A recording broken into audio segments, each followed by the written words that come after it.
Hello. Jagdeep ధంకడ్ రాజీనామా చేయడం ఉపరాష్ట్రపతిగా, ఆయన రాజీనామాని రాష్ట్రపతి ఆమోదించడం చకచకా జరిగిపోయాయి. కానీ ఇప్పుడు ఉపరాష్ట్రపతి ఎవరవుతారనే అంశం మీద అనేక రకాల ఊహాగానాలు సాగుతున్నాయి.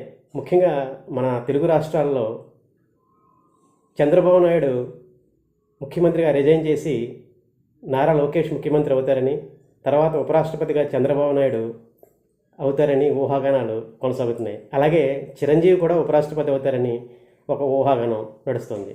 ఇది ఇలా ఉంటే జాతీయ స్థాయిలో బీహార్ నుంచి నితీష్ కుమార్ ఉపరాష్ట్రపతి పదవికి నామినేట్ చేయబడి ఆయన రాష్ట్ర రాజకీయాల నుంచి జాతీయ రాజకీయాల్లోకి వస్తారని చాలామంది ఊహిస్తున్నారు. ఈ ఊహాగానాలు, ఈ అనిశ్చిత పరిస్థితి మధ్య జగదీప్ ధంకడ్ రాజీనామా అంశం నడుస్తుంది.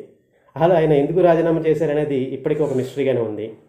ఆయనకి అధికార పార్టీతో కొన్ని విభేదాలు ఏర్పడ్డాయని కాంగ్రెస్ పార్టీ ఆరోపిస్తుంటే, ఆయన భారతీయ జనతా పార్టీ తదుపరి అధ్యక్షుడిగా నియమించడం గురించే ఆయన ఉపరాష్ట్రపతి పదవికి రాజీనామా చేశారని భారతీయ జనతా పార్టీలోని కొన్ని వర్గాలు వాదిస్తున్నాయి.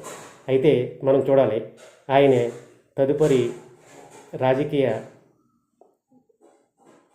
ప్రస్థానం ఎలా ఉంటుందో. అంతవరకు వేచి చూద్దాం. నమస్తే.